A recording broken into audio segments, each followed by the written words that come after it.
Good morning बच्चों। आज lens maker सूत्र पढ़ना है हम लोगों को। लेंस मेकर सूत्र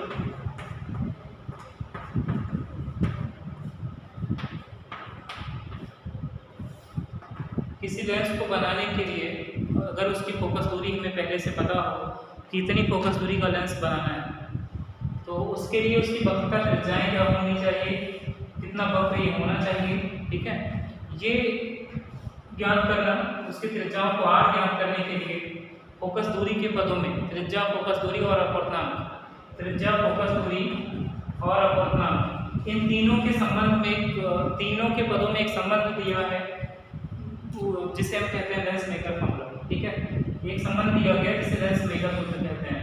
पदार्थ का अपवर्तनांक अगर हम लोगों को पता हो और उसकी त्रिज्या पता हो तो हम लोग फोकस दूरी ज्ञात कर सकते हैं।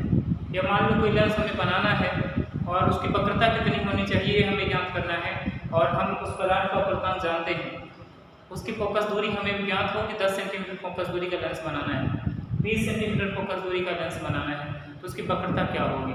तो उस पर ज्ञात करने के लिए उन्होंने एक फॉर्मूला दिया जिससे हम फोकस दूरी, अगर अपवर्तनांक फोकस दूरी दिया गया हो हम त्रिज्या निकाल सकते हैं उसकी कि कितना वक्र होगा। ठीक है, मतलब इस सूत्र की सहायता से हम किसी लेंस को निरूपित कर सकते हैं, लेंस बना सकते हैं, इसलिए इसे कहा जाता है लेंस मेकर फॉर्मूला।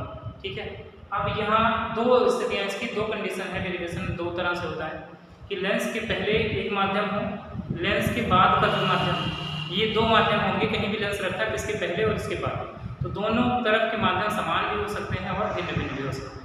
तो दो स्थितियाँ, पहली स्थिति ये है कि दोनों लेंस के दोनों ओर के माध्यम क्या हो, समान हो। दूसरी स्थिति है कि लेंस के दोनों ओर के माध्यम भिन्न भिन्न।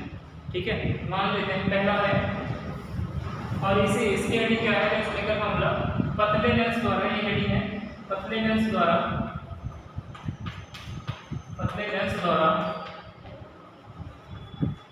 अपवर्तन का सूत्र।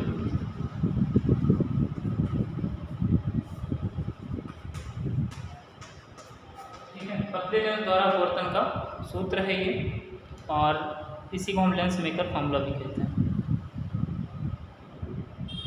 ठीक है, अब देखिए तो दो कैटेगरी हमने बताया, तो क्या होगा, पहला, जब लेंस के दोनों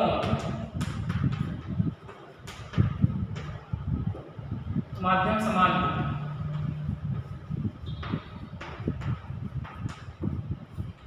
लेंस के दोनों ओर के माध्यम क्या हो, समान हो।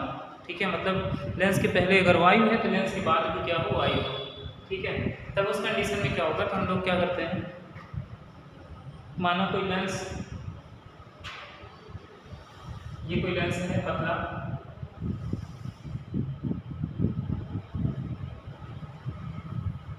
और ये मुख्य हुआ, प्रकाशिक केंद्र, प्रथम मुख्य फोकस, यहाँ फोकस का कोई मतलब नहीं, तो हम मान लेते हैं यहाँ पे कोई वस्तु रखी गई है ओ। ठीक है, एक चीज, इसका अपवर्तनांक n1 है, इसके बाद वाला जो माध्यम है वो भी वही है, तो इसका भी अपवर्तनांक n1 होगा, और ये क्या है, पदार्थ, इसका अपवर्तनांक हम मान लेते हैं n2। ठीक है, अब देखिए ये मान लेते हैं विरल माध्यम, बाद वाला क्या होगा, ये भी विरल माध्यम, और ये हो गया सघन माध्यम। कोई प्रकाश किरण इस पर आपतित कराते हैं तो हम जानते हैं कि लेंस के दोनों पृष्ठों द्वारा प्रकाश का अपवर्तन होता है।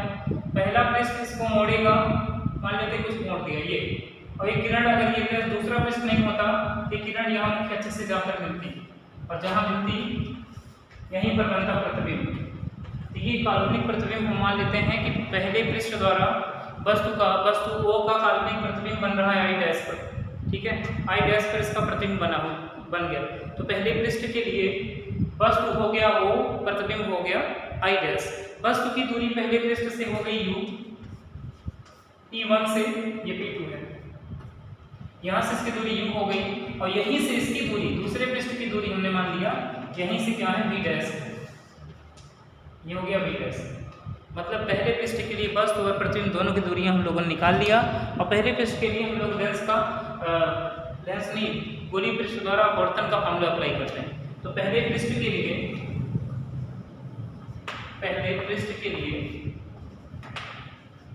P1 के लिए अपवर्तन के सूत्र से।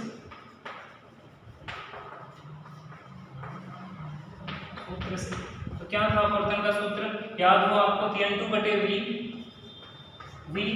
तो यहाँ पे v कितना है, v डैश है, माइनस n1 मतलब पहला माध्यम का अपवर्तन n1 बटे u बराबर n2 माइनस n1 बटे r1। पहले पृष्ठ के लिए त्रिज्या हमने मान लिया r1, इसको माना समीकरण 1। ठीक है, अब देखो दूसरे पृष्ठ के लिए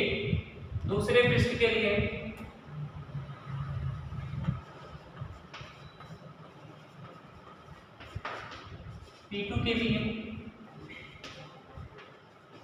पुनः अपवर्तन के सूत्र से। अब अपवर्तन का सूत्र लगाएंगे तो आ जाएगा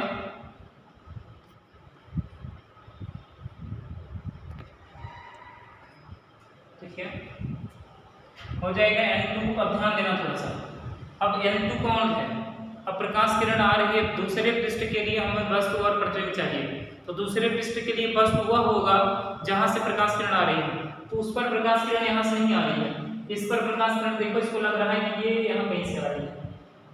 ठीक है, इसकी सीध में देखिए, अब ये पीछे बढ़ाने में मुख्य अच्छे से किसी बिंदु पर मिलेगा नहीं, तो आगे बढ़ाते हैं, जहां मिलता हुआ प्रतीत होगा वह किसके लिए वस्तु हो गया। तो दूसरे पृष्ठ के लिए वस्तु कौन हुआ, आई डैश। तो दूसरे पृष्ठ से वस्तु की दूरी क्या होगी, यहाँ से इसकी दूरी, तो यहाँ तक दूरी क्या थी, पहले पृष्ठ से क्या थी v डैश, और इसकी मोटाई अगर t हो तो दूसरे पृष्ठ से दूरी क्या हो जाएगी v डैश माइनस t। कैसे, पूरी दूरी v डैश है, t हमने घटा दिया, v डैश माइनस t आ गया, जो कि दूसरे पृष्ठ के लिए वस्तु का काम करेगी। अर्थात दूसरे पृष्ठ से वस्तु की दूरी क्या आई, v डैश माइनस t, और दूसरे पृष्ठ से प्रतिबिंब की दूरी क्या हो जाएगी, इसके लिए प्रतिबिंब देखो, प्रतिबिंब बनाएंगे, ये प्रतिबिंब बना देगा कहीं पे, मान लो यहाँ पे बन गया आई, तो दूसरे पृष्ठ से आई की दूरी हो गई v। अब हम दूसरे पृष्ठ के लिए पढ़ेंगे वस्तु और प्रतिबिंब कौन है, और दूसरे पृष्ठ के लिए पहला माध्यम, दूसरा कौन होगा। तो आप देखिए, प्रकाश किरण इस माध्यम में चल रही कांच में और जा रही वायु में, सघन से विरल में जा रही, सघन n1 हुआ, ये n2 हुआ, तो n2 मतलब ये लिखेंगे बटे v, कितना n1 बटे v, बताओ इमेज कहाँ बना है v, माइनस n2 हो गया n1 मतलब पहले माध्यम का अपवर्तन, पहले माध्यम का अपवर्तन कब की बार n2 है, बटे u, इसके लिए u वस्तु कौन था, ये था v डैश माइनस t बराबर n2 माइनस n1। ध्यान देना, n2 माइनस n1 बेटा, तो n2 कौन होगा, दूसरा माध्यम, उसका अपवर्तन माइनस पहला माध्यम है, इसका अपवर्तन बटे दूसरे पृष्ठ की त्रिज्या हमने माना r2। ठीक है, अभी समीकरण नहीं मानते। अब हम ये दिखाएं, t को हम हटा देते हैं, कैसे हटाएंगे ये बता के कि लेंस बहुत पतला है, ये बता देंगे कि लेंस बहुत पतला है, और अगर लेंस बहुत पतला है तो हम उसकी मोटाई को लगभग नगण्य मान सकते हैं। तो पतले लेंस के लिए क्या किया गया, पतले लेंस के लिए माना t क्या हो जाएगा, लगभग 0, बहुत पतला होगा ना, तो t हो गया लगभग 0। तो अब क्या हो जाएगा, n1 बटे v माइनस n1 बटे n2 था, n2 बटे v डैश माइनस t था, तो t को हटा दिया हमने, 0 लिख दी, बराबर n1 माइनस n2 बटे r। इसको माना समीकरण 2। समीकरण 1 और 2 को जोड़ने पर जोड़ देते हैं, समीकरण 1 क्या है, n2 बटे v डैश माइनस n1 बटे u, इसको बाएं तरफ वाला जोड़ो, n1 बटे v माइनस n2 बटे v डैश। तो आप ध्यान दें, n2 बटे v डैश यहाँ भी है, n2 बटे v डैश यहाँ भी है, ये प्लस है वो माइनस से हो जाएंगे, कैंसिल जोड़ेंगे तो बचेगा कि n1 बटे u माइनस n1 बटे v प्लस, लिखेंगे n1 बटे v माइनस n1 बटे u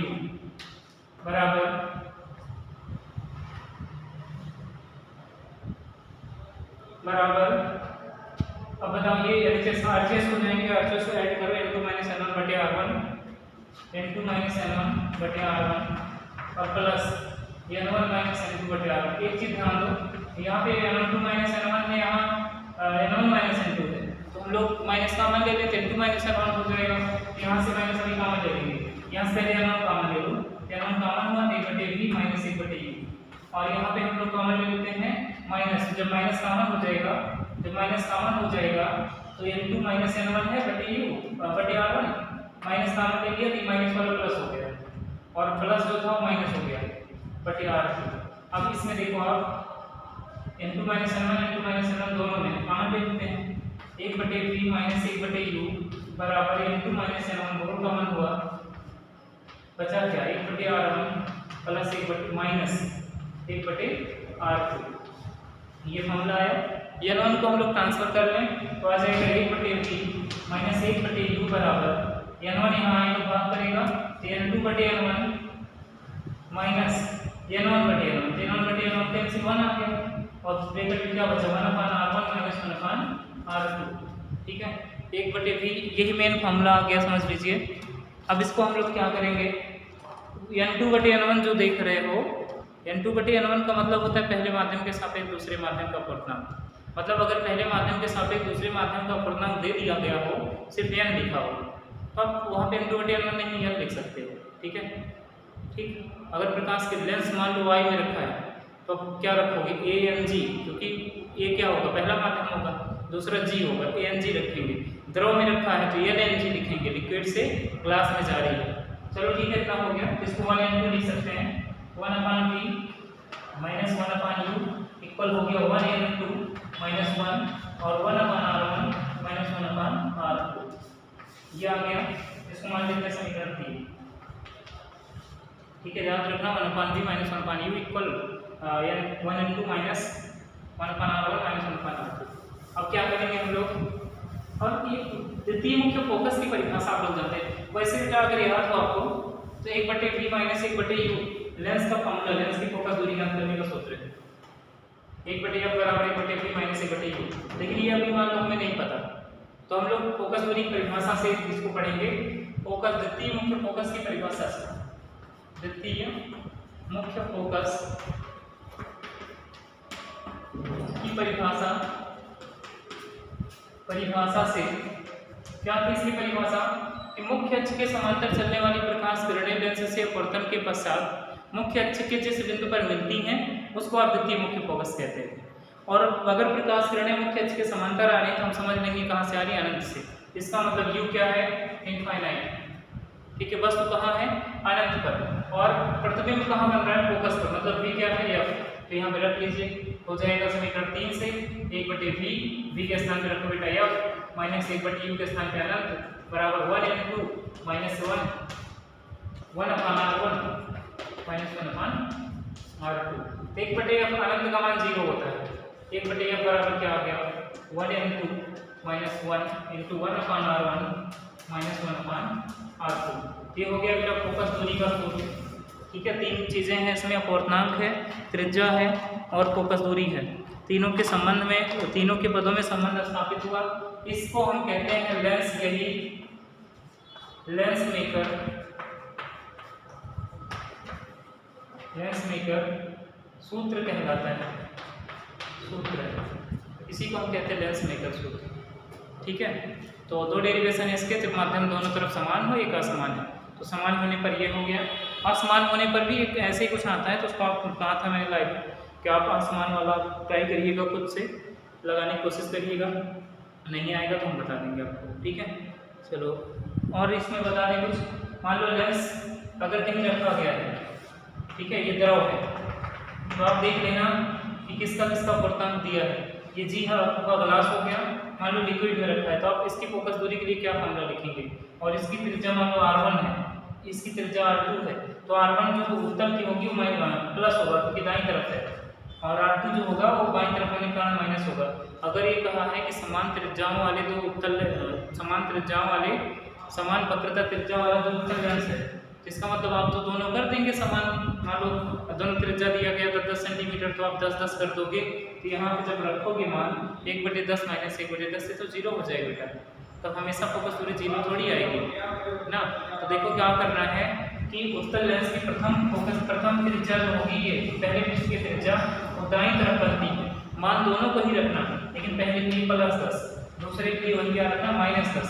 तब जब यहाँ रखोगे +10 और यहाँ माइनस प्लस हो जाएगा, दोनों प्लस हो जाएंगे, 2/10 हो जाएगा।